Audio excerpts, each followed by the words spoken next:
बिस्मिल्लाहिर्रहमानिर्रहीम। अस्सलामु अलैकुम वरहमतुल्लाहि वबरकातुहू। अज़ीज़ तलबा, उम्मीद है आप सब खैर वफ़ियत से होंगे। क्लास हफ्तम बेटे, आज का जो उर्दू का हमारा लेक्चर है वो हिस्सा नज़म पर मुश्तमिल है, और हिस्सा नज़म में जो हम नज़म पढ़ रहे थे वो थी नात। नात ऐसी नज़म को कहते हैं जिसमें हुज़ूर अलैहिस्सलातु वस्सलाम की तारीफ़ बयान की जाए, उसे नात कहते हैं। पिछले लेक्चर में बेटे हमने पहले तीन अशार नज़म नात के पढ़ लिए थे, और आज हम इसके जो है वो नेक्स्ट चौथा पांचवा और है मुकम्मल इस नज़म को हम आज मुकम्मल करते हैं। ठीक है, आप अपने जो टेक्स्ट बुक है वो निकाल लीजिएगा, पेज नंबर 6, और जो आपके यूनिक नोट्स हैं वो भी आप निकाल लीजिएगा, उस पर भी पेज नंबर 7। ठीक है, हाँ जी। इस नज़म नात के शायर हैं माशर रसूल नगरी साहिब। ठीक, हाँ जी, शेर देखिएगा। हर मोड़ पे जलाई शमा हदायत उसने, जो रास्ता था सीधा एक एक को बताया। अब किसने वो शमा हदायत जलाई, किसने वो रास्ता दिखाया कि जिसकी हम तारीफ बयान कर रहे हैं, कि जिसकी हम नज़म पढ़ रहे हैं। वो नज़म किसकी है? वो हुज़ूर अलैहिस्सलातु वस्सलाम की, यानी कि नज़म नात। तो इसमें शायर माशर रसूल नगरी साहिब बयान कर रहे हैं कि हुज़ूर अलैहिस्सलातु वस्सलाम ने इंसान को हर मोड़ पर, हर तबके इंसानी से ताल्लुक, हर तबके से ताल्लुक रखने वाले जो इंसान हैं उनको, या हर फील्ड से ताल्लुक रखने वाले जो लोग हैं उनको सीधा रास्ता दिखाया, उनको तालीमात दी, उनको अहादीस के ज़रिए ज़िंदगी गुजारने के तरीके बताए, अपना उसवा उनके सामने पेश किया, जिससे हम अपनी ज़िंदगी बेहतर बना सकते हैं, दुनिया में भी और आखिरत में भी। तो गोया कि हर इंसान को हुज़ूर अलैहिस्सलातु वस्सलाम ने अपनी तालीमात के ज़रिए, अल्लाह ताला की तालीमात के ज़रिए सीधा रास्ता दिखाया, इहदिनस सिरातल मुस्तकीम पर चलने की हमें जो है वो हदायत भी दी। ठीक है जी, हाँ जी। नेक्स्ट शेर देखिएगा, पांचवा शेर है। हर आदमी पे खोला हर आदमी पे खोला मेहनत का राज उसने, जो सो रहे थे गाफिल आकर उन्हें जगाया। हर आदमी पे खोला मेहनत का राज उसने, कि हुज़ूर अलैहिस्सलातु वस्सलाम ने इंसान को मेहनत की अजमत के मुतालिक बताया, कि जो गाफिल थे, जो गफलत में पड़े हुए थे, जो बिल्कुल किसी काम काज में नहीं किया करते थे, कोई काम काज तक नहीं किया करते थे, मेहनत करते ही नहीं थे, तो उनको ज़रा मेहनत की अजमत बताई, मेहनत की जब वो तारीफ बयान की, मेहनत की खसूसियात बताई कि हरकत में ही बरकत है।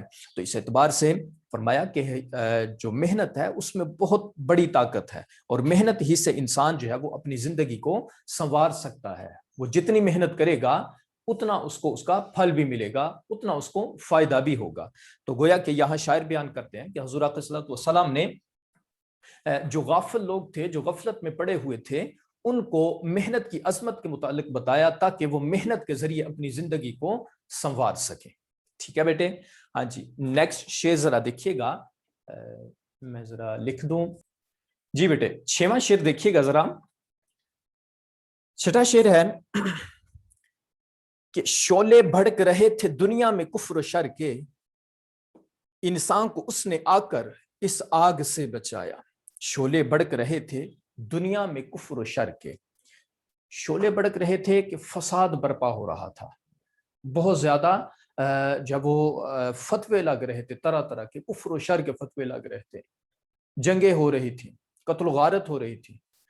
तो यहाँ शायर माशर रसूल नगरी साहब क्या बयान कर रहे हैं कि हुज़ूर अलैहिस्सलातु वस्सलाम की आमद से जो उस वक़्त कबल अज इस्लाम, या हुज़ूर पाक सल्लल्लाहु अलैहि वसल्लम की बात से कबल, या इस्लाम से कबल ज़माना जahलियत में जो कुफ्र शर में लोग मुब्तला थे, शर कहते हैं फसाद को, शर कहते हैं गुनाह के रस्तों को, या गुनाह वाले कामों को, या शरीर कामों को, तो बुरे कामों को।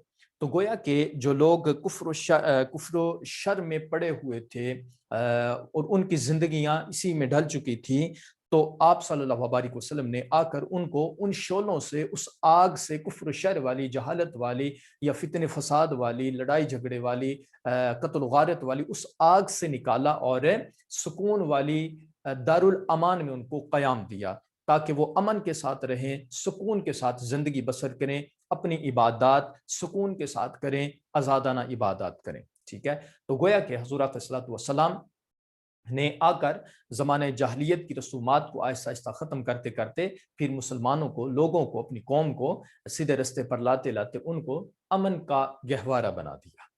ٹھیک ہے جی. ہاں جی بیٹے، نیکسٹ شعر ذرا دیکھیے گا. ہاں جی، 7واں شعر ہے اور آخری یہ شعر ہے. پھیلی جہاں میں ہر سو توحید کی شعائیں، مشرق بھی جگمگایا مغرب بھی جگمگایا. پھیلی جہاں میں ہر سو توحید کی شعائیں، کہ آپ صلی اللہ علیہ وسلم کے آنے سے توحید کی شعائیں، توحید کی تعلیمات، توحید کے پیغام ہر جگہ پھیل گئے، پوری دنیا میں پھیل گئے، پوری کائنات میں پھیل گئے. اب توحید کیا ہے؟ توحید کہتے ہیں اللہ تعالیٰ کی وحدانیت کو، اللہ تعالیٰ کے ایک ماننے کو، خدا تعالیٰ کے واحد یکتا ماننے کو توحید کہا جاتا ہے. اللہ تعالیٰ پر، اس کے علاوہ توحید کہتے ہیں اللہ تعالیٰ پر سچے دل کے ساتھ، صدق کے دل کے ساتھ ایمان رکھنا، اللہ تعالیٰ کو واحد ماننا، یکتا ماننا، تو یہ کیا ہے؟ توحید. ٹھیک ہے.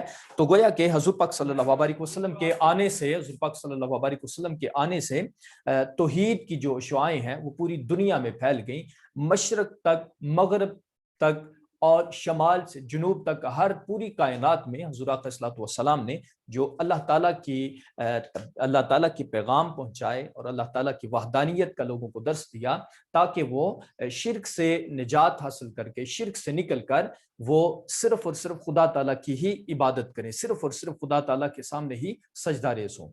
تو یہ آپ صلی اللہ علیہ وسلم نے آ کر اپنی قوم کو، لوگوں کو ہدایت دی. جی بچوں، یہ ہماری جو نظم نعت ہے وہ آج مکمل ہوئی. آپ لوگوں نے بیٹے اپنے یونیک نوٹ سے یہ جتنے بھی اشعار ہم نے پڑھے ہیں، اس کے علاوہ پوری نظم کے جتنے بھی یہ 7 اشعار بنتے ہیں، یہ بیٹے آپ لوگوں نے یونیک نوٹ سے بہترین کر کے اس کے مفہوم تیار کر لینے ہیں. ٹھیک ہے. اوکے جی، اپنا خیال رکھیے گا. اللہ حافظ. مع السلام. بالسلام.